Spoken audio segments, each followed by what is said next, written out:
Welcome back to the channel. Anyway, I thought I would do a video on my boat. There's a lot of discussion about boats, and some people say this boat's better than that boat.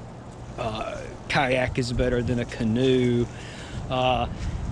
you know, and everything. And I'll be honest with you guys, I'm just strictly going to talk about canoes and kayaks. Let's face it, guys, they're the same thing. They're a small paddle or pedal powered watercraft. I'm going to talk about my boat, why I chose my boat for the type of fishing I do. Here's my boats. I have two canoes. My canoe, this is my main canoe. This is my main boat. I've noticed I've got it tied down there and tied down here, but also I got it tied down here.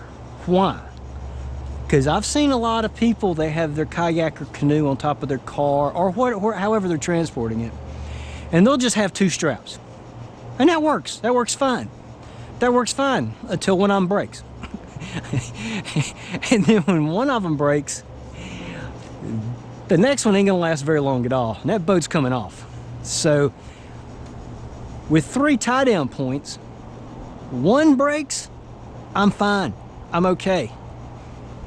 Or it just gets loose. Then it brings us up to the straps. This kind of strap I use right here. I want to show you something. This thing's on there tight, right? What happens if it gets loose for whatever reason? And I'll tell you something. When you have multiple, especially when you have multiple boats, I have put, matter of fact, I'll put a picture up on this. I have carried 5 boats with this trailer before, okay? As it goes down the road, they have a tendency to settle a little bit, and straps will get loose, okay? Not every time, not all the time, will get loose. Well, let's say what happens when this strap gets loose, okay? Right? What happens? It still ain't going anywhere. See? It's not going anywhere, right? Okay. Now a lot of guys use those kind of straps that they'll have like a hook. They use those kind of straps. They have the hooks, and it has a ratchet. You know, you can tighten them. I've seen guys tighten it so much they end up putting a dent in their boat. So be careful when doing that. But I don't like those with the hooks. I'll tell you why. If it's got hooks, you go down the road and these boats settle and that strap gets loose, that hook comes undone, you lose one strap. Once this gets loose, it shifts around. One strap gets loose, then what'll happen is it'll bounce around, and then the other strap gets loose. Next thing you know, your boat's not on your trailer anymore, and that's not good. That could ensure some liability damage with the cars behind you. Okay, it could cause a massive mess up. So anyway, that's the way. This is what I do. As far as now, let's see here. I'm gonna undo this. Okay. All right. Now, look at what we got here. You got a canoe, a solo canoe, right? Why a canoe? You know, the rage now is sit on top kayaks for fishing. That's the rage. And paddle boards have gotten very popular, and I can understand why. But now, Derek, why do you have a canoe? Very well, there's 2 reasons. One, I fly fish. Y'all probably noticed that. So when I'm fly fishing, I'm sitting right here. My legs go out, and I got all this clean floor. There's nothing to catch my fly line on while I'm trying to cast and shoot line. That line just stays right there. And also, as I strip strip the fly line in, it goes down, and the wind doesn't pick it up and blow it outside the boat. When I used I used to have a sit on top. I used to have a Jackson Cuss, fantastic boat, very good boat, and that actually inspired a lot of other boat makers to get more fisherman centric, you know, back 13, 14 years ago, whenever it was. But I had one, I liked it, I loved it. It was a great boat, but it wasn't super easy to fly fish out of. But it's a great boat. So I decided to go with the Canoe. The second reason, if I take, y'all see my anchor, we'll go over the anchor system in a minute. If you took my junk out of here, this boat weighs 33 pounds. Yes, you heard me right. 33 pounds. Why is that important? I sometimes have to put in places that's very difficult. You got a bank, you know, this like this, putting it in or taking out of a steep bank. 33 pounds, guys, it's a lot easier. I always leave the bow line right here. Always leave the bow line in it. And all I have to do is I just crawl up the bank and then just pull, you know, just pull the boat up the bank. And also, always have a bow line. There's all sorts of reasons. For example, back in March 2020, I was down in the Everglades, and my boat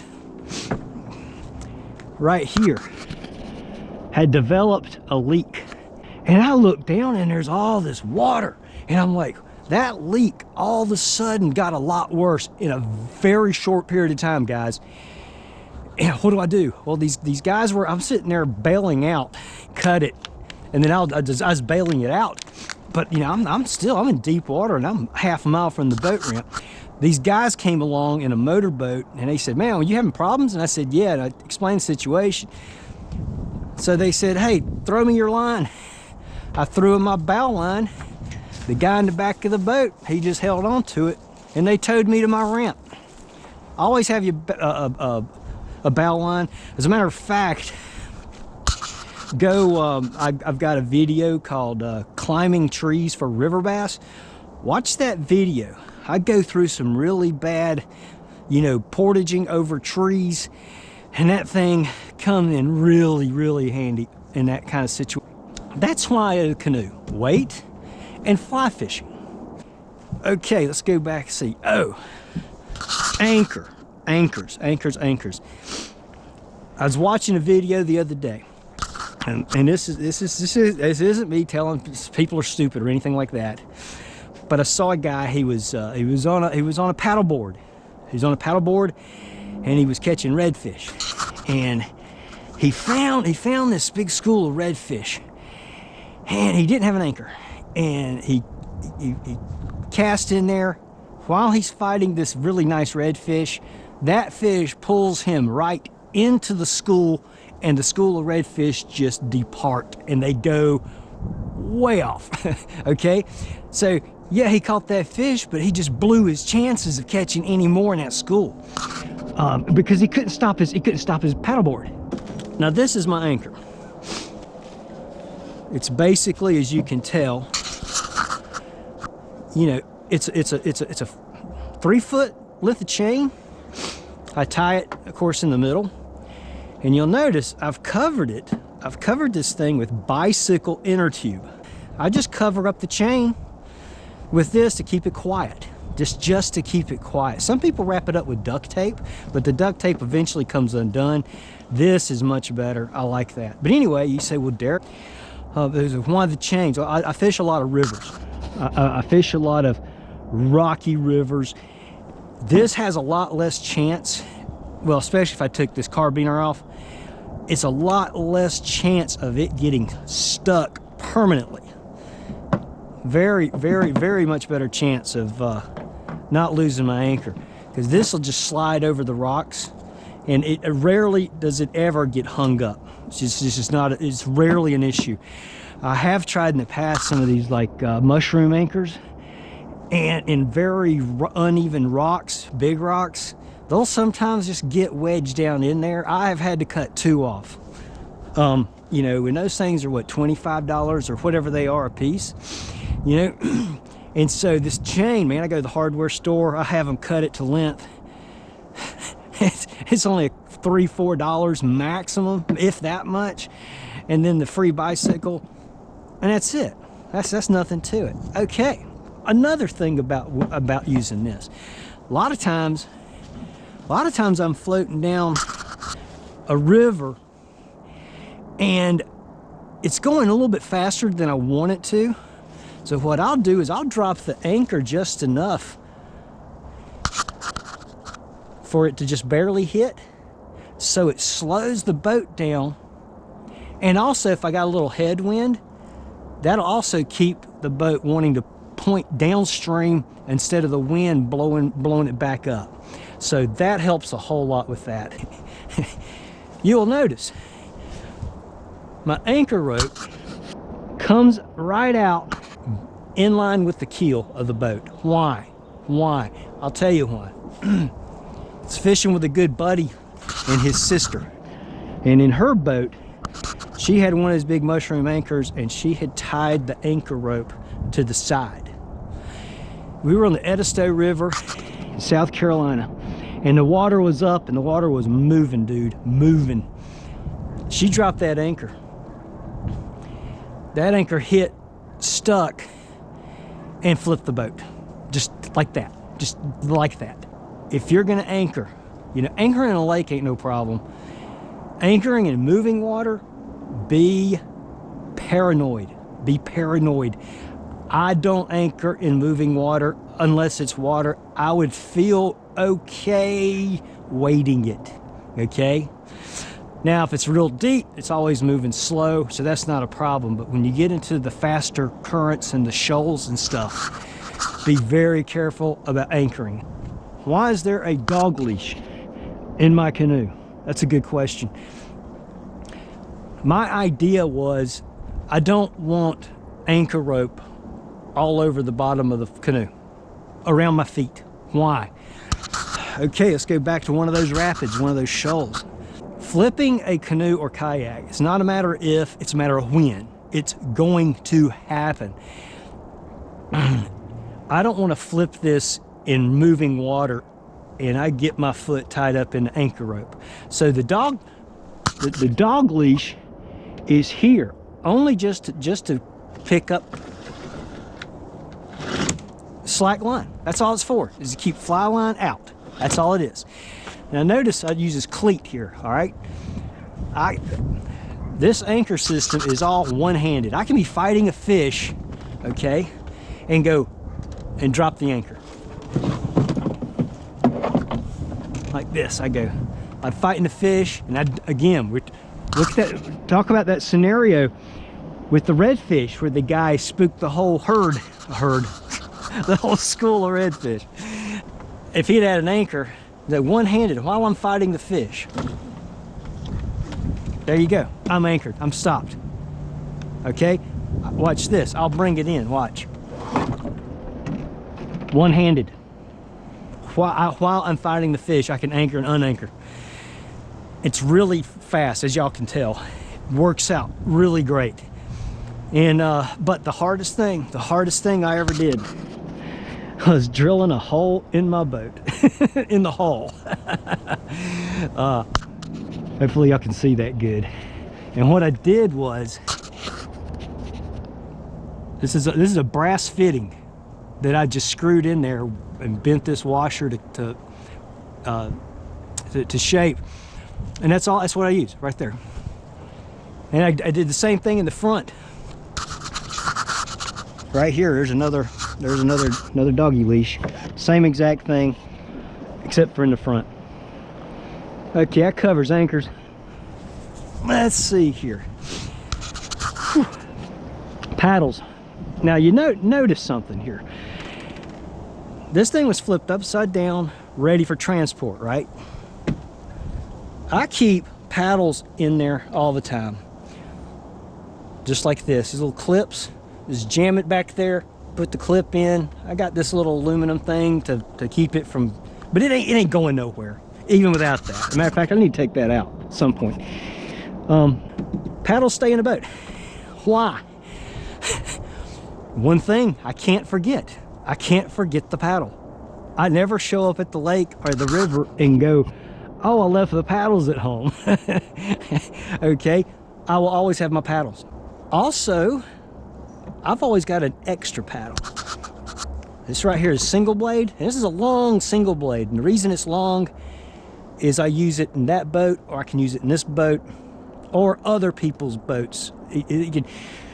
You can always use a too long of a paddle, but you can't always use one that's way too short, you know, especially got to cover distance.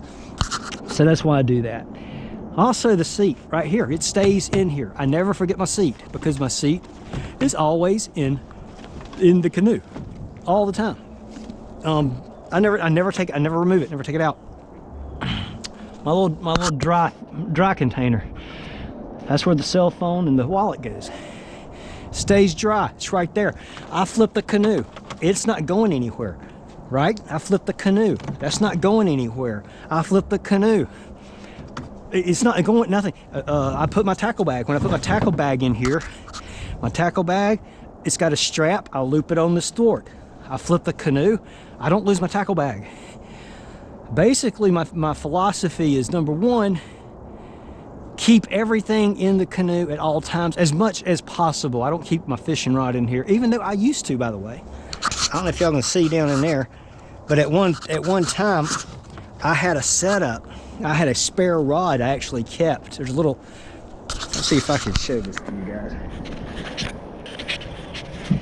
See that little PVC, little section of PVC pipe? I used to keep a spare rod right here under the gunnels all the time. It never left the boat. Right here I've got another setup, but this is for the rod I'm using. For example, I get to a place that I'm gonna have to portage, okay? I break my rod down, put it in here, take this, wrap it around a couple of times, and boom. My rod is secure while I are portaging, or I come up to, okay, look, this is not a whitewater boat. In case, yeah, look at it. Yeah, this is not a whitewater boat.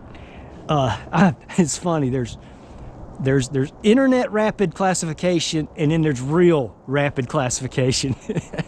I see these guys be on forums, boating forums, and they'll say, yeah, my old town pack, I do class 3 stuff all the time. They don't know what a class 3 is. They're not doing real class 2s in it. This is a class 1 boat, period, okay? But anyway, if I'm gonna go down a rapid I'm kind of worried about, I just break the rod down. Put it into the gunnel right there. It's secured. Everything. I have a box. I have a dry box that sits right here. In that is like rain jacket and all that kind of stuff. I got a strap right here. This strap, I go through the box, and it's not going to go anywhere if I flip the boat. And usually there is a life preserver stays wrapped around here all the time. And I never forget my life preserver. I never forget my paddles. I never forget anything, except I have forgotten my fishing rod or my tackle bag. But that's a whole nother story, and I don't really want to talk about that. So anyway, this is why canoe, this is my philosophy of use, is, you know, try to set your system up to where you're gonna forget as little as possible. And when I'm paddling, I'll be sitting here, that paddle stays in my lap the whole time while I'm fishing, everything. It's right there. And I don't like paddle leashes because flipping a boat, that's a rope to get tangled up with. I don't like that. I don't like that idea. If my paddle does fall overboard, I bring out the single blade and I go track it down. By the way, this right here, this extra paddle, all right, Buddy of mine, we were fishing smallmouth river, and he's got one of those inflatable pontoon boats. Y'all seen them. They're used a lot out west in some of our rockier smallmouth rivers over here in the east. They're so comfortable to fish out of, man. They are, I almost went that route, but the wind, man, those things are horrible in the wind. This thing does pretty good, but we'll go back and go more into that. But he had these high dollar carbon fiber oars, because those things, you got the oar locks on the side, and he rows. He had one break. Now, these are high dollar, dude. Guys, you spend as much money as you want to on whatever, but on the river breaks things. And he had this really nice oars, man. It broke on him. It broke on him. So what does a guy in a pontoon boat with one oar, what does he do? He paddles in circles. He ain't going nowhere. He's going wherever that current takes him, okay?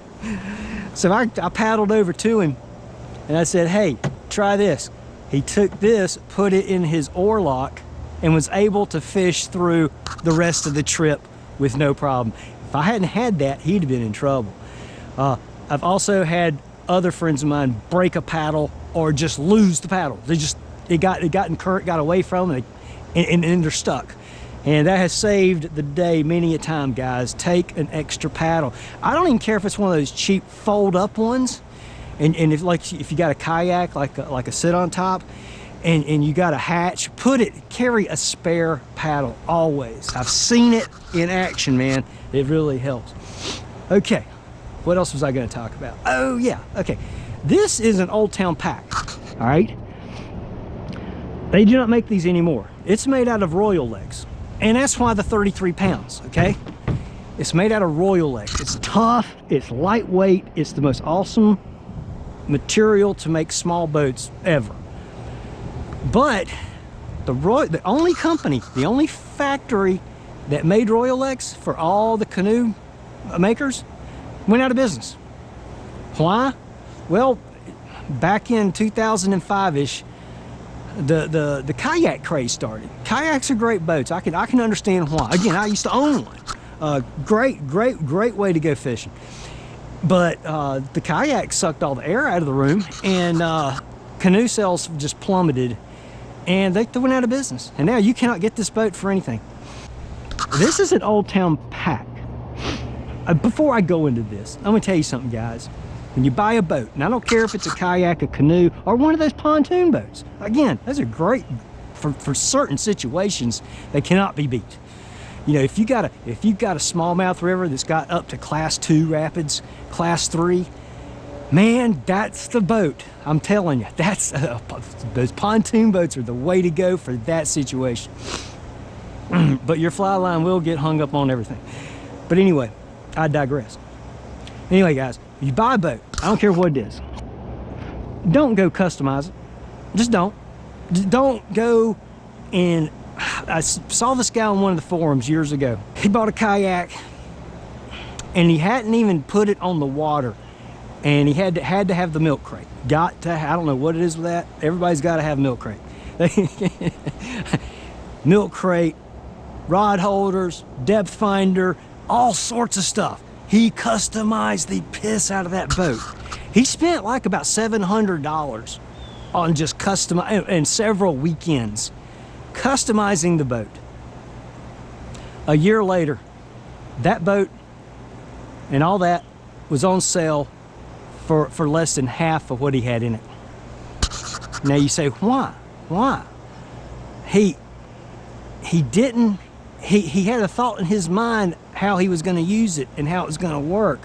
But when he finally got it on the water, he realized this isn't what he wanted to do. Guys, test stuff out. Make some friends and borrow someone's kayak and try. If you've never fished out of a canoe or kayak before, go test one out. All these all these canoe places, kayak places, they will have a demo day in the spring, and during the summer they'll have demo days where you go and you pay $10 and you can try out all the boats they got. And the manufacturers will come and bring demo boats. Rent one. Rent you a canoe, kayak, whatever you're interested in. You get you a boat, fish with it. Here's what I want you to do. Take that boat as it is, as you bought it, and fish with it 2-3 times. Let the boat tell you what to customize. Case in point. All right, case in point. This is a Old Town pack. What is a pack? What's a pack? This is a pack boat. Several manufacturers make pack canoes. They call them pack boats, okay? This boat, originally, I don't know if y'all can see this. This is the original holes for the back seat, or excuse me, the seat. The seat was right here. Now this seat's a little forward, isn't it? The seat was right here. Well, when I tested it out on the water, I fished out of it for the first time. It was rear end heavy, and the front end was a little bit, about 5 inches higher than the back end. But here's the problem with that. You get hit by wind, the high side, the high end of it, the wind just swerves, man, the wind will just knock you, spin you right around. So, you know, 1 minute I'm facing this way, and then the wind hits and I'm facing this way. But I'm retrieving like this, you know. Got it? It's very difficult to fish like that. So I knew right then, I said, okay, I gotta move the seat up. I gotta move the seat up and get this thing leveled out. I get it leveled out, then when the wind hits me, it just pushes me. It doesn't spin me around. It's just a nice gentle push. Fantastic. Anyway, so what I did was, hopefully I can see this. Guys, it took trial and error. moved it, and then finally I decided to make the seat. I did this with a piece of plyboard. I mean, not plyboard, but I just went to Home Depot, got a foot wide wooden plank, inch thick, you know, 12 inches wide. Cut it to length. Did it again, and then once I found out that this was it. See, this right here is the back. This right spine. My spine, right, is gonna be. I hope y'all can see this. Spine's gonna be right here. It's right there. This right here is right in the middle of the boat. 6 feet. It's a 12-foot boat. 6 foot and 6 foot. Okay. This right here is the middle. So I want my spine to be about 9 inches behind the middle of the boat, and that levels this boat out. But it took a while, guys. People look at me and they go, man, how can you drill all those holes in your boat? Guys, it's plastic, man. It's a piece of plastic. You know what I mean? Don't get all hung up. There was a guy on a fishing forum, and he put this question that says, hey man, what do you guys use to polish your boat? You know, to polish the hull of your boat. And one guy replied, river gravel. He was worried about that boat being perfect, man. He wanted it to just shine, and I'm like, no. So let's take a look at this one for a second, real quick. Hopefully y'all can see. This thing has been patched. I had the guys at Sunrift Adventures. Matter of fact, they do some really good repair work. I had them put the skid plates in the front and the rear, okay? When I got the boat. That's one of the first things I did after I fished with it for a little bit. Then I saw all the dings I was getting, and I was like, I gotta have some skid plates. So I had the skid plates put on. Over the years, I knocked big chunks out of the Kevlar skid plate, okay? Rocky rivers are really bad on a boat, but hey, that's just part of it. So they actually, a few months ago, they redid this because it was so messed up and it was leaking. And then right here, I had torn some of this up right here on the sides. And so I had that patched up. But, you know, man, the boat's made to use, man. The boat is made to use.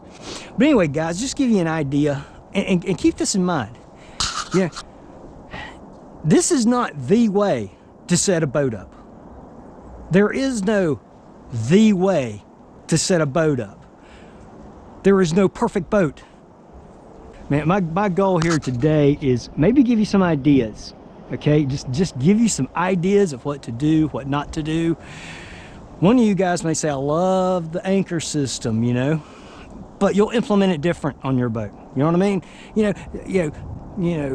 Take what's useful and throw the rest out. It's okay. So this guy comes up to me and he says, man, you ought to get a kayak.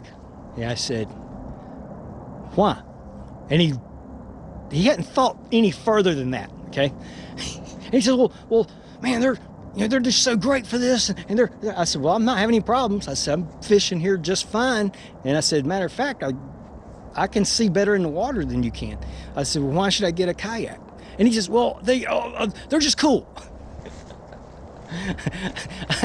That's not a good reason to do anything, because it's cool. But anyway, there's no perfect boat. There's no, kayaks aren't any better than canoes. Canoes aren't any better than kayaks. Neither one of them are any better than a pontoon boat, okay? And so, it depends. Guys, it all depends on what you want to do. And for my type of fishing, I go down to Everglades and I do the canals. I'm doing inshore. I'm not going offshore. I'm going inshore. I'm not paddling long distance. I'm going to spend time fishing, not time paddling. That's me. That's my type of fishing. This boat works for what I do right now. That may change. Get back with me 10 years from now. I might have a freaking flats boat with a polling platform, okay, over the engine, okay? I don't know. Right now, to be honest with you, I have no desire to buy a real boat. Because I do not want to put up with the gas going bad. I don't want to put up with this doesn't work, that doesn't work. That's one thing I have noticed with boats, real boats with real motors and everything is, man, the more moving parts, the more things that can and will at some point go wrong. And it's just, is the battery charged up? Does the trolling motor work?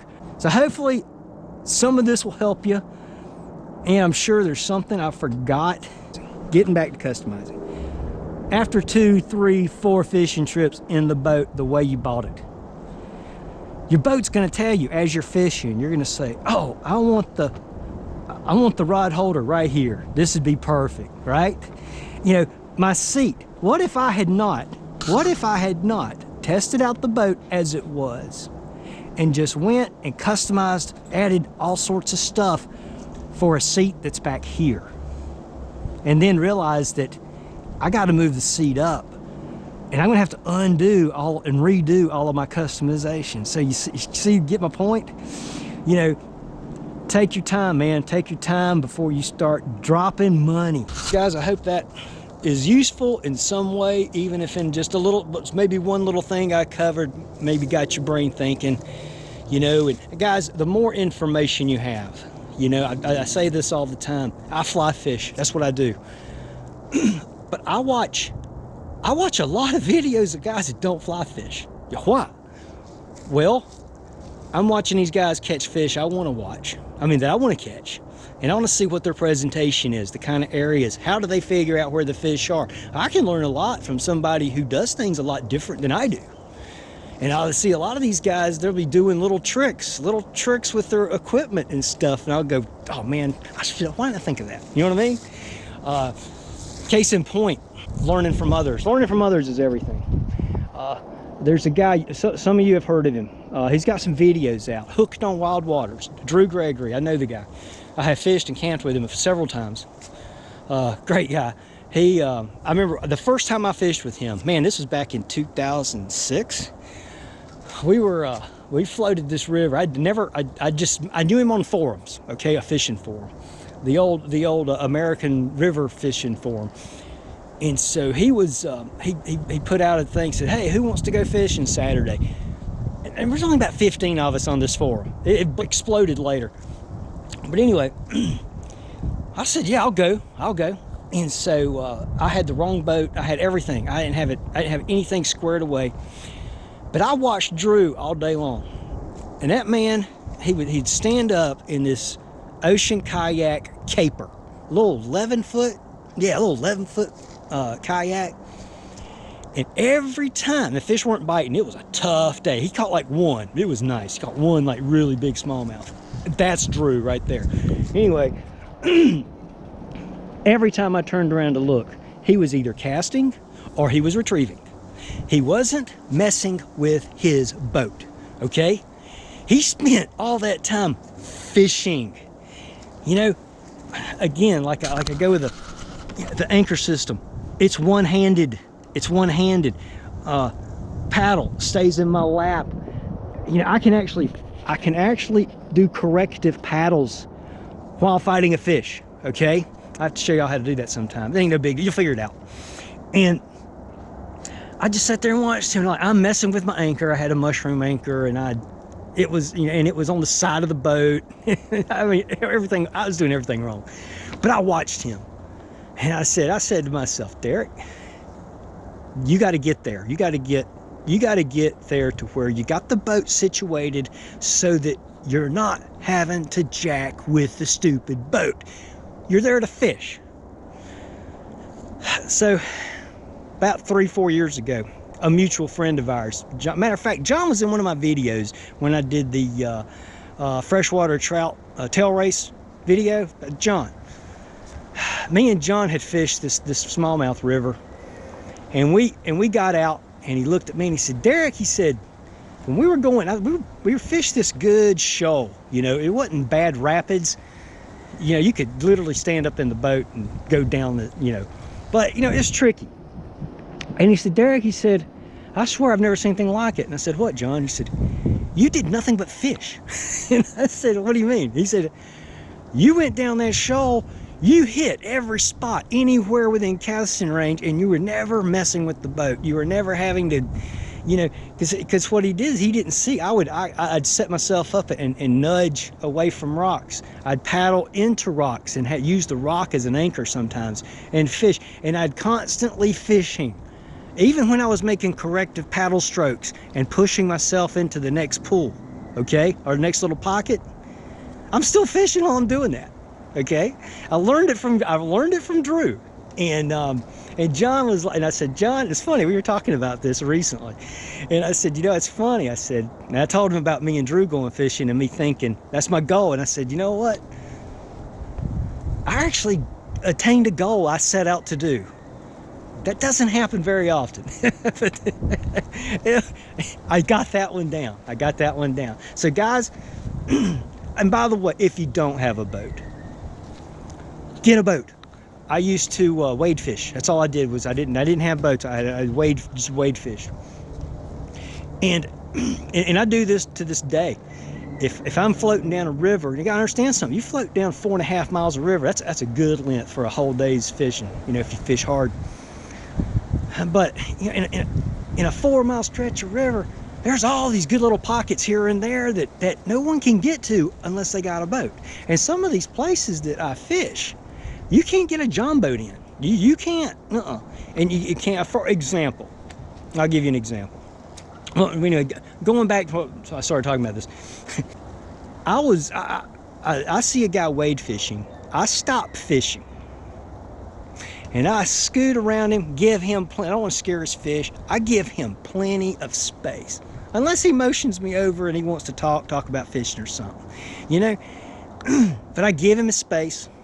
And then I get way out before I start fishing again. In other words, he can only fish so much of that in a day. Or however long he's going to be out there. Me, I've got several miles. And I can pick whatever spot that he'll never be able to fish without a boat. So guys, think about the other guy. Think about the other guy. You know, let's all be nice to each other on the water, you know? But anyway, there's a place that I fish. And there's a public put in that's in a lake. You go to the dam. You portage around the dam. The dam's 30 feet high. You gonna portage a john boat 30 feet high? If you got enough people to help you, you probably could, but you know, a 300-pound john boat, you gonna do that? No, you're not. But yeah, portage around this dam.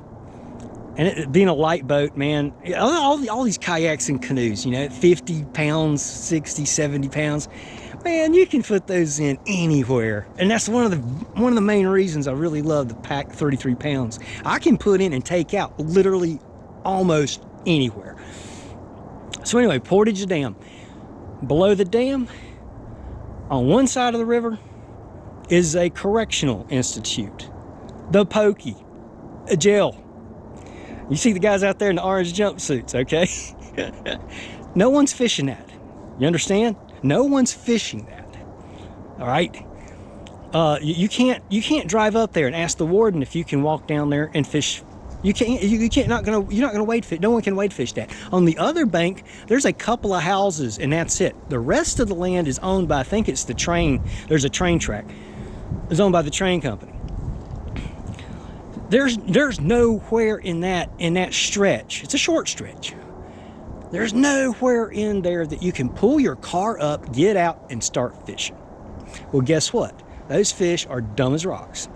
And I'm gonna tell you, there was one particular day we all caught 50 each.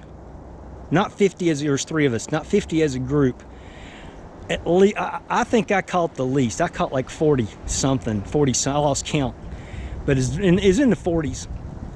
The guy, a buddy of mine named Rich, he must have caught 70, and I think Hilbert, he caught, every time I turned around, his rod was bent, every time. But he was using like smaller flies, and he was catching a little bit smaller fish, and it was just eat up with them. But anyway, sorry, but anyway, these type boats, these types of craft, they could get you in places other people aren't fishing, okay? And I'll tell you what, when you fish water that doesn't get pounded,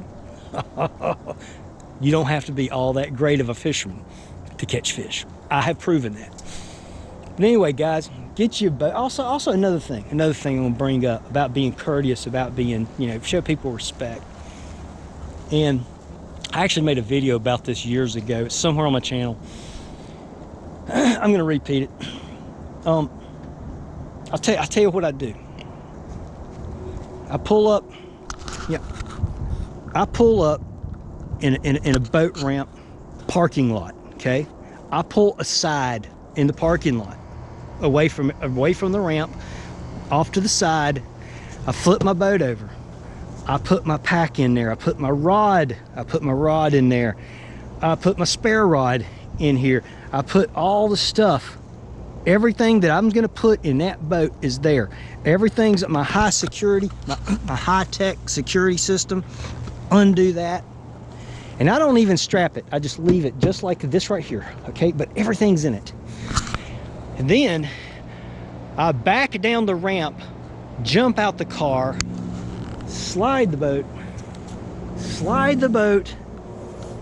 in the water, put it aside, out of the way, not on the ramp, out of the way.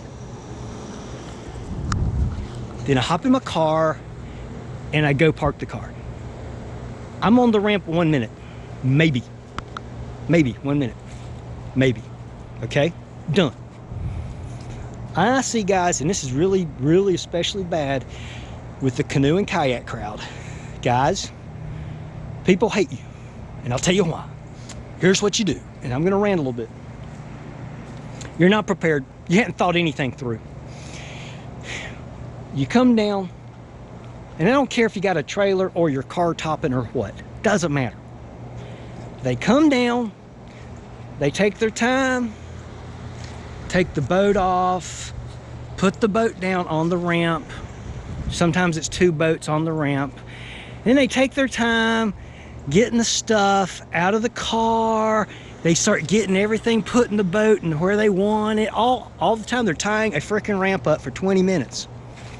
That's not cool. That's inconsiderate, and that's being a jackwagon, okay? That's all there is to it. Guys, use your brain. Think about the other guy. You know, there's a lot of guys like me. I got my stuff together. I can go in there, boom, out of the way, but these people are tying the ramp up. You know, you don't know how many times I'll just give up. I'll take my, should be in here somewhere. I'll take my kayak cart and I'll just go past them. I'll just, I'll just take it down like that, And they sit there and be laughing and talking and jacking with each other and having fun, and there's a line of trucks with boats ready to go, and don't be that. Don't do that. That is uncool, man. That is not cool. You're an ass if you do stuff like that. Rant over. Hope y'all enjoyed this. Thank you, and like, subscribe, and all that stuff. Comment, ask questions. Give me ideas. If you see something like about this boat, you say, well, Derek, you might be better off if you did this. I'd appreciate it. Because I'll tell you what, I stole all my ideas from somebody else. Do not misunderstand. A lot of people, Derek, man, your boat is sorted out, man. I really like it. Yeah, I stole this idea from this person, and this idea, the dog leash, I stole that from Drew Gregory, as a matter of fact. That day, first day me and him went fishing, I went, dang, that makes sense. Yeah, made a lot of sense. Oh yeah, let's see, covered anchoring. That's all, folks. See you on the water sometime.